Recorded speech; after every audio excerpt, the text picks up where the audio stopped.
আমি সবসময় মাছ মাংসর রেসিপি আপনাদের শেয়ার করি, তাই ভাবলাম আজকে পনিরের রেসিপি আপনাদের শেয়ার করি। আজকে বানালাম চিলি পনির, ভাবলাম রেসিপিটা আপনাদের সঙ্গে শেয়ার করি। তাহলে শুরু থেকে শেষ পর্যন্ত ভিডিওটা দেখবেন, আশা করি আপনাদের ভালো লাগবে। রেসিপিটা বানানোর জন্যে আমি 200 গ্রাম পনির নিয়েছি। পনিরগুলো পিস পিস করে কেটে নেব। বেশি ছোটও করব না, বড়ও করব না, মিডিয়াম সাইজে পনিরগুলো রাখবো।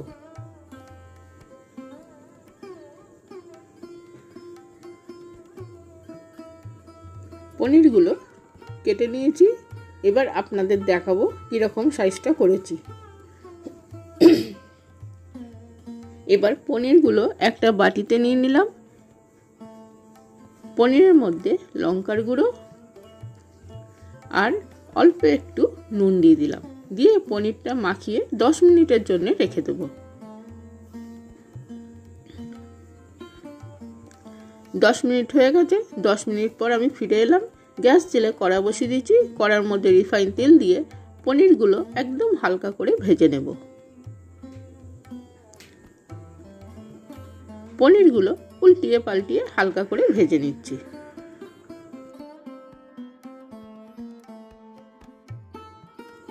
পনিরগুলো ভাজা হয়ে গেছে, এবার নামিয়ে নেব।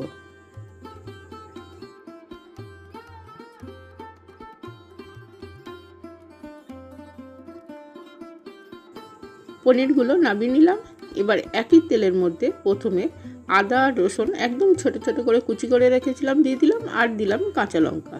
একটু আদা রসুনটা ভেজে নিলাম। এবার দিচ্ছি পেঁয়াজ। পেঁয়াজগুলো একটু বড় বড় করে কেটে নিয়েছি, আর দিলাম ক্যাপসিকাম।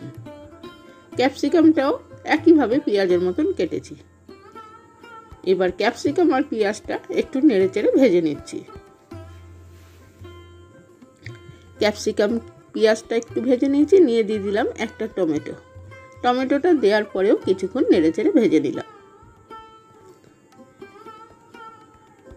আর দিচ্ছি পরিমাণ মতো নুন। নুনটা দিলে কি হবে, পেঁয়াজ ক্যাপসিকাম টমেটোটা খুব তাড়াতাড়ি নরম হয়ে যাবে। আর দিচ্ছি এবার হলুদ গুঁড়ো, লঙ্কার গুঁড়ো দিয়ে পেঁয়াজ ক্যাপসিকাম টমেটোটা আবার কিছুক্ষণ নেড়ে চেড়ে ভেজে নিচ্ছি। ওদিকে ভাজা হতে থাক, এদিকে আমি সসের একটা মিশ্রণ বানিয়ে নিচ্ছি। তার জন্য প্রথমে tomato sauce, red chilli sauce, green chilli sauce দিলাম। আপনারা যেমন ঝালটা খাবেন সেই পরিমাণে সব সসগুলো দেবেন। আর দিলাম সয়া সস। এবার সামান্য একটু জল দিয়ে চামচের সাহায্যে ভালো করে মিশিয়ে নেব। সসগুলো ভালো করে মেশানো হয়ে গেছে। ওদিকে সবজিগুলো ভাজা হয়ে গেছে। প্রথমে পনিরটা দিলাম, দিয়ে পনিরটা কিছুক্ষণ নেড়ে চেড়ে নিলাম ভালো করে, যাতে মিশে যায়। পনিরটা ভালো মতন মিশে গেছে মশলার সঙ্গে। এবার দিয়ে দিলাম সসগুলো। সসটা দেওয়ার পরেও কিছুক্ষণ নেড়ে চেড়ে নিচ্ছি। গ্রেভিটা ঘন করার জন্য 1 চামচ কর্নফ্লাওয়ার জল দিয়ে গুলে নিলাম। এবার কর্নফ্লাওয়ার গুলে রেখেছিলাম সেটা দিয়ে দিলাম, দিয়ে আরও একটু জল দিয়ে দিলাম, দিয়ে কিছুক্ষণ ফুটিয়ে নেব।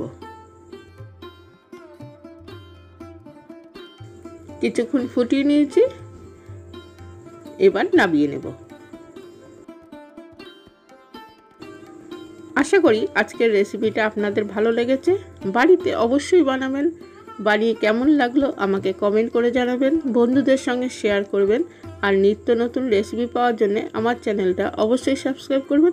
আজকে তাহলে আসি, আবার নতুন রেসিপি নিয়ে আসবো। নমস্কার বন্ধুরা।